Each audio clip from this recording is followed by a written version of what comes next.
இதுல என்னன்னா, தாவேக்கால இது நடக்கல. தாவேக்கால பிரச்சார கூட்டம் போடல. தாவேக்கால பூத் ஏஜென்ட் இல்லன்னு சொல்ற இவங்களுக்கு உரிமை இருக்குங்கிறாங்க. கேட்டா நாங்க ஒரு ஓட்டர் எங்களுக்கு பேசுறதுக்கு உரிமை இருக்குன்னாங்க.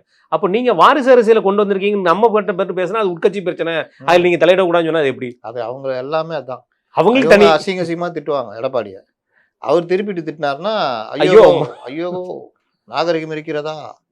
நாகரிகம் கெட்டத்தனமா பேசுகிறாரே! நாங்கள் மட்டும் தான் பேச உரிமை இருக்கிறது. நீங்கள் பேசலாமா? அப்படின்னு. பேசுறாரு. இதுதான் இவருடைய இது. அதனால நான் இன்னைக்கு ஒருத்தர்ட்ட பேசினப்ப சொன்னாப்புல. கட்சிக்குள்ள இருக்கிற சில பேரு, என்னங்க அவர் இப்படி பேசுறாரு? என்ன கண்டதை எழுதி குடுக்குறானுங்க. அவர் பாட்டுல பேசிட்டு இருக்காரு.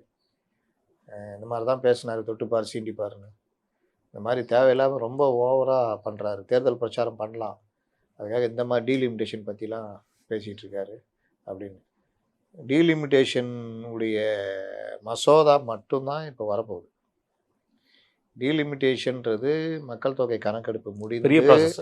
அதன் பிறகு அது ப்ராசஸ் பண்ணி ஸ்க்ரூட்டினிஸ் பண்ணி அதுக்கப்புறம் டீலிமிட்டேஷன் கமிட்டி போட்டு அந்த கமிட்டியில் எல்லாருமே இருப்பாங்க. அந்த கமிட்டி மாநிலமாக போய் கூட்டங்கள் நடத்தி ஆய்வு நடத்தி அந்த ரிப்போர்ட்டை கொண்டு வந்து பார்லிமெண்ட்டில் வச்சு அது விவாதிக்கப்பட்டு அதற்கு பிறகு தான் டீலிமிட்டேஷன்றது இம்ப்ளிமெண்ட் ஆகும். ஆமாம். 35 ஆகிடும். இப்போ என்ன குதிக்கிறீங்க? தொட்டுப்பார், சீண்டிப்பார். இல்லை நாளைக்கு கருப்பு கொடி ஆர்ப்பாட்டம் வரணும். ஒரு மசோதா கொண்டு வராமையே எப்படி நீங்கள் ப்ராசஸ்க்கு போக முடியும்?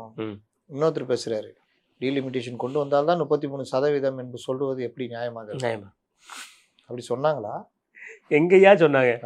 இன்னொன்று, டீலிமிட்டேஷன்னு அவர்கள் திரும்ப திரும்ப ஒன்று சொல்கிறாங்க.